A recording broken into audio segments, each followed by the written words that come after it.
அப்படிலாம் ஒன்றும் இல்லை அஜய், சொல்லுங்க. நேற்று ரெட் ஃபைல் கோயிலுக்கு எடுத்துகிட்டு போனீங்களே, அதை கொஞ்சம் கொடுத்தீங்கன்னா அதில் சின்ன சின்ன பெண்டிங் ஒர்க்ஸ் இருக்குது, அதெல்லாம் முடிச்சுட்டு கொடுத்துடுவேன். அது நேற்றே உங்கள் கேபினுக்கு வந்துருச்சு அஜய், அங்கே தான் இருக்கும், நீங்கள் போய் பாருங்கள்.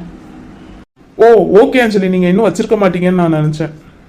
பரவாயில்லைங்க அஜய், நீங்கள் போய் பாருங்கள். அஞ்சலி அப்புறம் ஏதோ சொல்ல வந்துட்டு சொல்லாமல் நிற்கிறீங்க, சொல்லுங்க.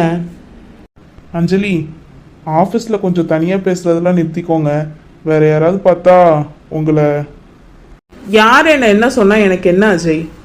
அப்படி இல்லைங்க அஞ்சலி, நீங்கள் இந்த கம்பெனியோட பாஸு, எம்ப்ளாயிஸ் வந்ததுக்கப்புறமும் நீங்கள் இப்படி தனியாக பேசுகிறத யாராவது பார்த்தாங்கன்னா, என்ன நம்ம பாஸ் ஒரு லூஸாக இருக்காங்க அப்படின்னு நினச்சிடக்கூடாதுல்ல, அதுக்காக தாங்க. நேற்றுலேருந்து என்னை ரொம்ப நக்கல் பண்ணுறீங்க அஜய் நீங்கள். ஜஸ்ட் ஃபார் ஃபன் அஞ்சலி, சும்மா தான் சொன்னேன். சரி ஓகே, நீங்கள் பாருங்க.